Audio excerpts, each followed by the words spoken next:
Bonsoir à tous et bienvenue dans le journal de TLT. Bonsoir Sophie. Bonsoir Jean-Marc. Nous développerons avec vous l'actualité de ce mardi 15 octobre. Au sommaire, la réforme des retraites et son cortège de mécontentement, les finances publiques, trop d'impôts, mieux d'impôts, qu'en pensent les fonctionnaires du Trésor et enfin le CADMOS qui fête ses 20 ans. Nous verrons avec vous Sophie, 1, ce que ça veut dire et 2, à quoi ça sert. Tout à fait.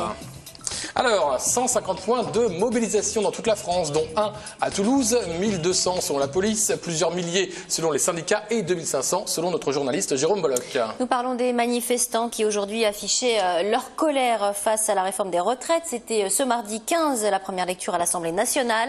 Les syndicats majoritaires, sauf la CFDT, sont descendus dans la rue. Les acquis sociaux que nos ancêtres ont gagné dans les luttes, je pense que c'est important de les conserver. Faible mobilisation ce matin pour la manifestation contre la réforme des retraites. Ces manifestants veulent encore croire que le combat n'est pas perdu, notamment les jeunes de l'UNEF opposés à l'allongement de la durée de cotisation. C'est pas parce que l'espérance de vie augmente que l'espérance de vie en bonne santé augmente et il faut avoir un droit au repos après d'avoir travaillé et c'est pour ça que 43 annuités c'est pas possible et qu'il faut vraiment empêcher cet allongement. Le texte prévoit la prise en compte de périodes de stage et de formation dans le calcul des pensions, insuffisant selon Pierre Lacaze. Oui, il faut prendre les années de formation en compte et les années de stage, mais pas simplement 4 trimestres et pas les faire payer 1000 €. Et pareil sur la pénibilité, il faut prendre en compte la pénibilité, mais c'est la retraite à 55 ans pour les métiers pénibles qu'il faut obtenir et pas une semi-retraite. Parce que les économies annoncées ne résoudront pas le problème de la retraite par répartition. Il faut embaucher dans ce pays, augmenter les salaires. C'est ça qui permettra la sauvegarde du système. Pour beaucoup, la solution aujourd'hui est d'établir une autre répartition des richesses. Gisèle Vidalé pense que la retraite à 60 ans est toujours d'actualité et même encore plus qu'en 1981. C'est encore plus valable dans la mesure où la productivité a continué à augmenter, quand on voit que le PIB ne cesse d'augmenter aussi, et quand on voit que finalement les grandes entreprises et le CAC 40 continuent à crever le plafond sur leurs bénéfices. Donc l'argent il y en a, il suffit simplement de le répartir correctement, notamment sur ceux qui créent les richesses par leur travail, c'est-à-dire les salariés. Essayons de voir, comme ça a été fait au sortir de la guerre en application du programme du Conseil national de la résistance des jours heureux, de mettre les points de PIB nécessaires, et il n'en faut pas beaucoup. Avec 3 points de PIB, on a effectivement la possibilité de régler ce problème de financement des retraites pour maintenir notre système par répartition. Le projet de loi devrait être discuté au Sénat à partir du 28 octobre. Voilà, et le leader de Force ouvrière, Jean-Claude Mailly, a condamné, je cite, une erreur historique si l'Assemblée vote ce texte. Elle abolit une partie de l'histoire sociale de notre pays. Alors certains pensent que cette réforme est plutôt sur le bon chemin. L'économiste d'origine toulousaine, Bernard Maris, rencontré il y a peu, est plutôt optimiste. Pour lui, le problème ce n'est pas la retraite, mais l'amour du travail qu'il faut redonner aux Français. Le projet prévoit un allongement de la durée de cotisation dans le secteur privé et public à 43 ans à l'horizon 2030. Qu'en pense-t-il ? Bon, on est arrivé à équilibrer jusqu'à 2030, je pense que de ce côté-là, ça va aller. Je pense que plus on est dans un travail pénible, plus on doit avoir des facilités d'accéder rapidement à la retraite, c'est sûr. C'est sûr qu'un journaliste, regardez El Kabbach, bon, jusqu'à 150 ans, il fera toujours le journal, et même il faudra le pousser vers l'extérieur. Bon, il y a des tas de gens qui adorent leur métier, bon, ils n'ont pas besoin de retraite, ces gens-là. Au-delà de la retraite, il faut qu'il y ait un aspect qualitatif, c'est-à-dire il faut que les gens retrouvent du sens dans leur travail. Pourquoi on a fait les 35 heures? Pourquoi on a fait la retraite à 60 ans? Pourquoi tout ça? Parce que les gens n'avaient plus de sens dans leur travail. Et ils étaient déçus par leur travail. Leur travail ne les épanouissait plus. Et ça, il faut le retrouver. Et je pense qu'il y a des pays qui nous montrent des signes. Par exemple l'Allemagne, où le fait que, eh bien, il y a la cogestion, le fait que on garde la grande entreprise parce que la grande entreprise c'est aussi une famille, des choses comme ça. Je pense qu'il faut redonner du sens au travail. Si on redonne du sens au travail, les retraites c'est réglé, tout le monde sera El Kabbach. Ce mardi 15 octobre est pour beaucoup, Jean-Marc, une date de paiement de l'impôt sur le revenu ou de la taxe foncière. Et oui, souvent les citoyens sont désorientés quant à l'impôt. L'intersyndicale des finances publiques de Toulouse, au micro de Christelle Daho, voulait alerter aujourd'hui sur une administration avec un manque de personnel et l'injustice ressentie par une partie des contribuables face au choix du gouvernement. Notre administration est en première ligne pour accueillir les usagers qui voient des augmentations d'impôts en particulier sur des petites pensions, des retraités ou des catégories populaires, et qui voient le grand écart entre les difficultés qui sont les leurs et les cadeaux à des grandes entreprises ou aux personnes les plus fortunées. Donc on est une administration où on constate les doutes sur le sens de l'impôt, sur le sens de la justice fiscale. Nous, on pense que les impôts sont utiles, mais encore faut-il qu'ils soient compris. Et dans le même temps, on est l'administration qui subit le plus de suppression d'emplois en proportion de ses effectifs. Au lieu de s'attaquer justement à tous les marchés financiers, au lieu de s'attaquer à la fraude fiscale, on favorise plutôt l'augmentation des impôts. Si on prend par exemple l'exemple de la TVA, ça représente plus de 40% des recettes du budget total de l'État. Au 1er janvier 2014, il va y avoir une augmentation de la TVA. Et c'est une compensation du crédit impôt compétitivité emploi. Ça c'est un petit peu oublié, mais c'est 20 milliards de cadeaux qui va être fait au patronat et en contrepartie, on augmente la TVA. Donc on voit que c'est en fait une position idéologique du gouvernement, c'est on va augmenter les impôts pour compenser les recettes pour lesquelles on a fait une croix dessus. Et notamment ça concerne soit les cotisations patronales, soit le crédit d'impôt compétitivité emploi qui va être mis en place au 1er janvier 2014. Au chapitre social, journée importante aussi pour Alcatel-Lucent, Jean-Marc. Et oui, 1800 emplois menacés en France et nouvelle mobilisation sur le site de Colomiers. 95 salariés sont menacés de licenciement suite à la fermeture potentielle du site prévue mi-2014. Tous ont débrayé ce matin et les politiques sont venus soutenir le mouvement Pascal Solaire.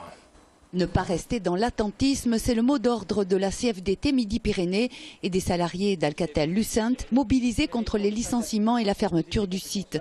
Avant même de connaître les détails du plan Shift, la CFDT travaille en amont pour trouver des solutions permettant d'éviter la mutation d'une partie des salariés en Île-de-France et la suppression radicale de postes.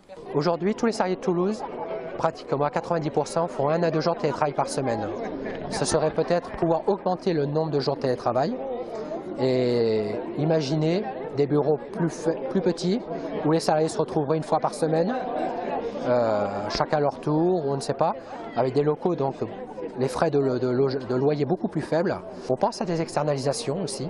On espère que certaines activités vont intéresser des sociétés concurrentes ou des sociétés partenaires comme des sociétés de services. Pour faire avancer ces idées et identifier des emplois pour les salariés menacés de licenciement, la CFDT Midi-Pyrénées a déjà planifié une réunion début novembre avec tous les acteurs économiques et politiques locaux susceptibles d'agir, tels que la municipalité de Colomiers. La mairie peut mettre en place des dispositifs. On a une connaissance locale de notre territoire importante, de notre tissu économique, et donc tout ce que nous pourrons mettre en œuvre pour favoriser les échanges, les contacts, les reclassements et surtout peser de tout notre poids politique dans la discussion qui s'ouvre, bien entendu nous devons le faire. Ça ne doit pas non plus exonérer la direction d'Alcatel-Lucent de ses propres responsabilités. Nous devons en tout cas tout faire pour tenter, sinon d'éviter ce plan social dans l'ampleur en tout cas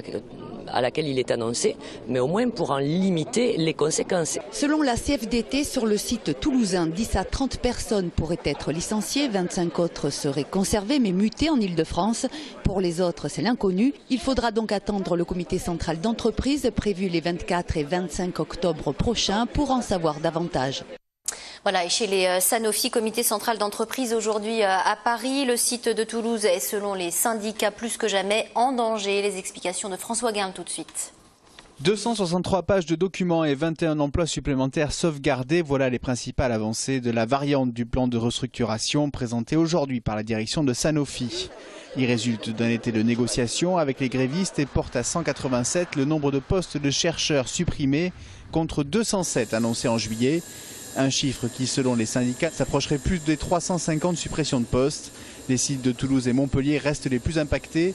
En mai, un rapport commandé par Arnaud Montebourg prévoyait le maintien de 500 postes sur les 617 que compte le site toulousain.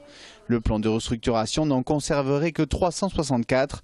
Les syndicats ont manifesté à Toulouse et Paris devant le site de Chilly-Mazarin où se tenait aujourd'hui le comité central d'entreprise. Nous en parlions dans les titres. Sophie, qu'est-ce que le CADMOS et à quoi ça sert? Le CADMOS, oui, bonne question. C'est une structure du CNES, vous l'avez dit en titre. C'est le Centre d'aide au développement des activités en micro-pesanteur et des opérations spatiales. Ça ne vous en dit pas beaucoup plus.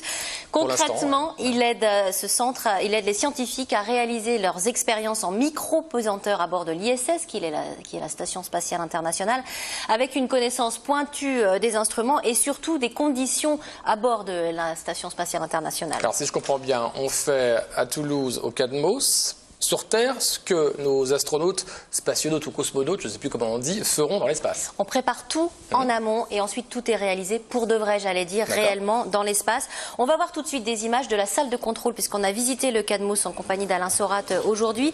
Sur ces images, nous sommes donc dans la salle de contrôle du CADMOS. On va voir à l'image un cosmonaute qui est en live dans la Station spatiale internationale. Il réalise des expériences pour le compte de l'Agence spatiale européenne. On le voit là et dans la salle de contrôle, eh bien, on le suit. On suit également la manière dont il conduit ses expériences. On suit même son emploi du temps de la journée à la minute même pour voir s'il est respecté. On peut également récupérer des données que le cosmonaute, l'astronaute envoie en live également et qu'on peut récupérer. Il n'est jamais tranquille, si je comprends bien. Il n'est jamais, il est pisté. Hein. Il n'est pas seul, contrairement à ce qu'on pourrait croire dans l'espace. Toutes ces expériences donc réalisées dans l'espace, vous l'avez dit, ont été faites avant au CADMOS avec exactement les mêmes instruments que ceux qui sont à bord de l'ISS et dans les quasi-conditions, parce qu'il n'y a pas la pesanteur que celle qu'on rencontre dans l'espace. Une salle comme celle qu'on vient de voir, il y en a 3 autres dans le monde. Il y en a une à Houston, Moscou et puis en Allemagne à Cologne. Pas mal. Alors on a dit CADMOS, c'est un mot compliqué. Un autre mot compliqué, MARES. Oui, il fait aussi le MARES partie intégrante de CADMOS. Hein. C'est un laboratoire dans lequel on va voir des images, on étudie et on évalue les comportements physiologiques parce que c'est bien la mission du CADMOS des astronautes. Par exemple, est-ce que vous savez, Jean-Marc, au bout de 6 mois de mission dans l'espace, on perd de 20 à 25% de la masse musculaire. Ah oui, c'est pas mal. Mais c'est pas un régime pour autant. Ça n'est pas du tout un régime, non, pas du tout. L'atrophie musculaire que subissent ces astronautes pendant leur séjour en apesanteur va être étudiée. On voit cette machine qui n'est pas une machine de torture, malgré ce qu'on pourrait croire. Elle a été configurée, vous allez le voir, pour étudier les mollets et les chevilles. Voilà, diminution donc de l'activité musculaire, ça a un impact sur les astronautes. On a vu aussi un casque avec des électrodes. Et bien là, on va mesurer l'activité cérébrale des astronautes pendant leur mission, par exemple le langage, par exemple le sommeil, etc., etc. Tout ceci pourquoi? Pour réadapter les prochaines missions dans l'espace et puis dans des buts de santé publique aussi. Hein, on ne parle pas de libido ici, on est resté très calme. On n'a pas eu l'occasion d'en parler. C'est l'espace. Alors on a dit 3 mots compliqués, on va dire un mot plus simple, c'est déclic. Le déclic sur ces images également, c'est un laboratoire d'études des matériaux cette fois-ci en apesanteur. On a vu sur cette image tout à fait intéressante, une flamme sous gravité et une flamme en apesanteur pour montrer que c'est pas du tout la même réaction effectivement. L'objectif c'est l'amélioration de la réalisation d'alliages métalliques. Exemple pour aller vers des métaux plus résistants ou pour des métaux plus conducteurs. Là aussi une application directe et concrète dans la métallurgie d'aujourd'hui. Donc on teste ces métaux et on voit comment ils réagissent en apesanteur pour ensuite réaliser des données sur Terre.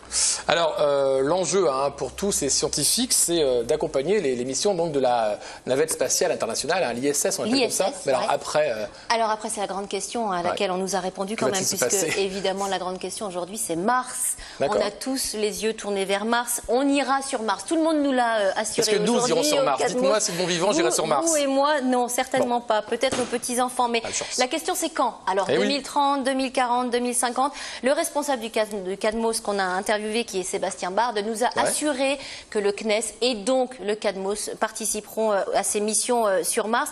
Vous savez combien de temps il faut pour aller sur Mars aujourd'hui? C'est long, je crois. 3 ans. 3 ans pour y aller, avec une mission minimum de 6 mois sur place. Et puis il faut revenir en bonne santé et avec des données intéressantes. On a rencontré un volontaire à cette mission sur Mars. Il est tout jeune, il s'appelle Thomas Pesquet. Heureusement qu'il est jeune d'ailleurs. Il vaut mieux qu'il soit jeune. Il a 35 ans. C'est le plus jeune astronaute français et européen. Lui, il est tout à fait volontaire pour partir sur Mars. Il est en train de se préparer pour sa première mission qui aura lieu quand même dans 4 ans.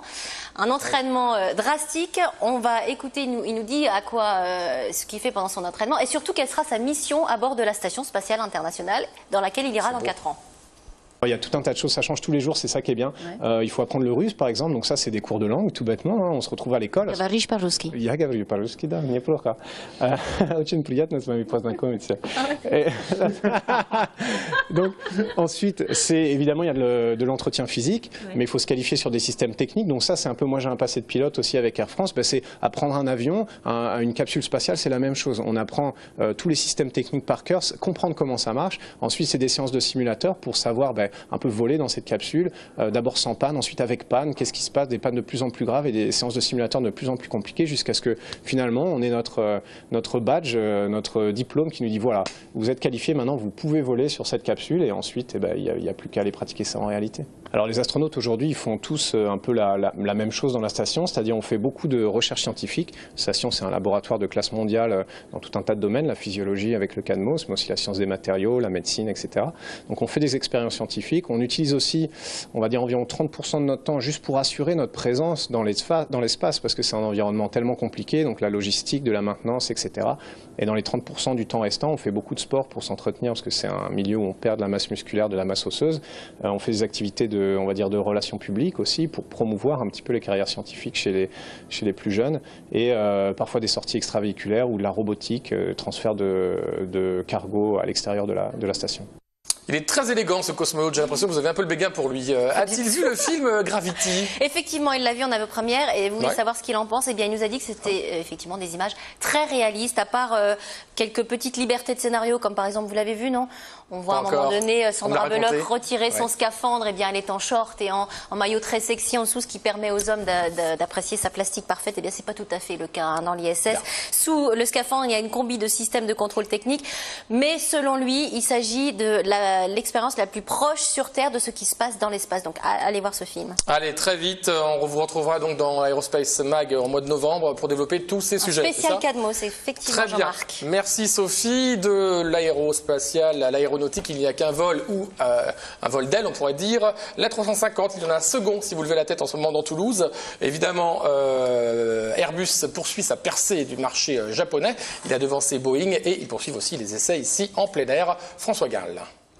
MSN 3, c'est le petit nom du deuxième Airbus A350 que vous pouvez apercevoir dans le ciel de Toulouse. Le biréacteur va participer aux essais qui comptent déjà 330 heures sur un programme de 2500 au total. À terme, ce seront 4 avions dédiés à cette tâche qui voleront d'ici à la certification prévue pour l'été prochain. Un programme dont Tom Enders, le PDG de ADS, s'est félicité de la bonne tenue en termes de délai, avec des premières livraisons attendues pour fin 2014. C'est Qatar Airways qui en dotera en premier sa flotte. Il se situe dans les Hautes-Pyrénées et atteint une altitude de 2876 mètres. C'est le pic du Midi, Sophie. Oui, connu aussi pour son observatoire astronomique. Et la région se mobilise pour le faire classer au patrimoine de l'UNESCO, tout comme le canal du Midi. François Garin nous explique ça.